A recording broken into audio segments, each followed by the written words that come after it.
Por lo pronto vamos a seguir repasando los datos que ayer brindó el INDEC de la pobreza y la indigencia en nuestro país. Así es, les dábamos a conocer ayer que el cierre del primer semestre del año había ubicado el índice de pobreza en el 36,5%, lo que mostró un descenso respecto del indicador del mismo periodo del año pasado.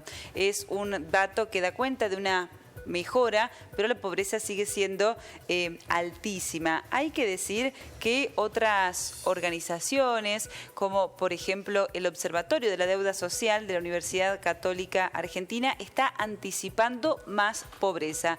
Esa tendencia a la baja que se registró en el primer semestre no se va a sostener, según indicaron, y la tendencia se va a revertir. ¿Por qué? Bueno, ¿cuáles son los indicadores? De todo eso vamos a hablar con uno de los investigadores de la UCA. Saludamos a Juan Ignacio Bonfiglio, con él estamos en contacto. Juan Ignacio, buenas tardes, ¿cómo le va? ¿Qué tal? Buenas tardes, ¿cómo están? Bien.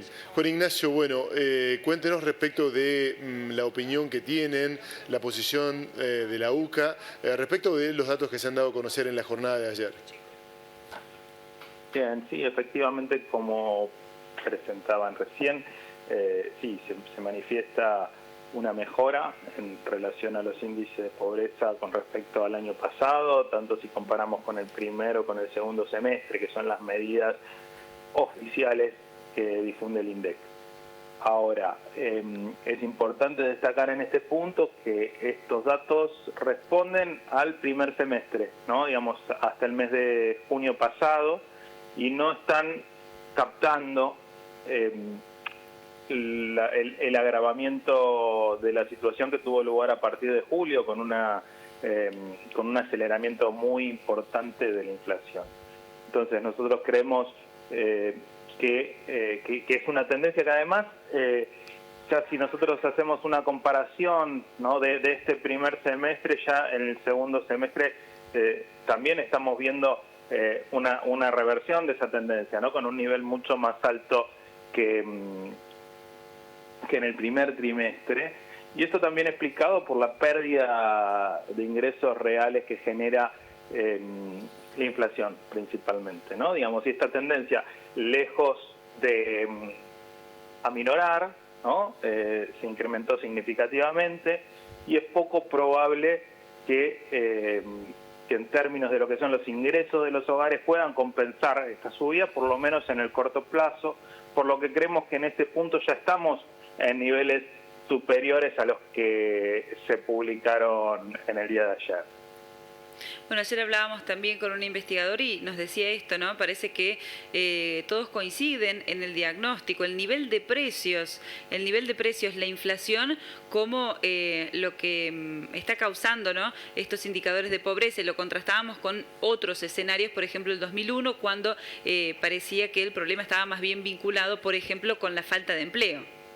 Exactamente, ¿no? Digamos, en el 2001 el incremento de la pobreza tuvo lugar principalmente como consecuencia, sí, de los altos niveles de desempleo, y particularmente en ese año un proceso también de fuerte destrucción de empleo, fundamentalmente en los últimos meses, pero que venía siendo una tendencia ascendente en los años anteriores.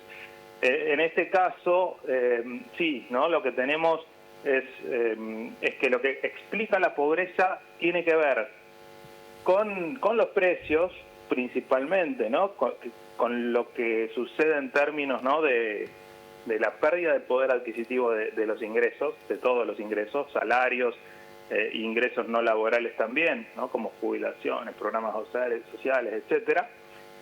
Pero también, digamos, no está totalmente desvinculado, no está desvinculado de lo que sucede en el empleo, ¿no? Porque si bien en este momento tenemos un nivel de desocupación bajo o muy bajo, ¿no?, que ronda el 6% de la población económicamente activa, lo que tenemos es que en términos de empleo, un mercado de trabajo fuertemente segmentado, y esto lo que implica, a lo que apuntamos con esta definición, tiene que ver con que cerca de la mitad de los empleos son empleos precarios, informales, ¿no?, digamos, con altos niveles de estabilidad y bajos ingresos, ¿no? Entonces, si bien en este momento tenemos niveles de desempleo bajos, no hay que perder de vista que una parte importante de los empleos están caracterizados de esta manera, ¿no? Tienen estas características.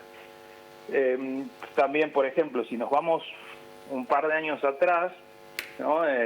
Particularmente, ¿no? Digamos, donde tenemos un pico en términos de los niveles de pobreza con la pandemia, ahí jugaban los dos factores, pero el desempleo y la imposibilidad de generar ingresos laborales de una parte importante de la población, principalmente la más vulnerable, ¿no? La que dependía fundamentalmente de actividades por cuenta propia, que se dan en la vía pública, ¿no? Digamos, y que no podían ser realizadas en el domicilio, ¿no? Digamos, ahí estaban jugando la pérdida de ingresos como consecuencia de la inflación, pero fundamentalmente también lo que tenía que ver con la imposibilidad de trabajar. En este momento eso ya no es así, y lo que explica, ¿no? Digamos, la persistencia de estos niveles tan elevados de inflación tiene que ver con los ingresos. Juan Ignacio, muchísimas gracias por tu lectura de los datos. Por favor, gracias a ustedes. Que tengas buenas tardes.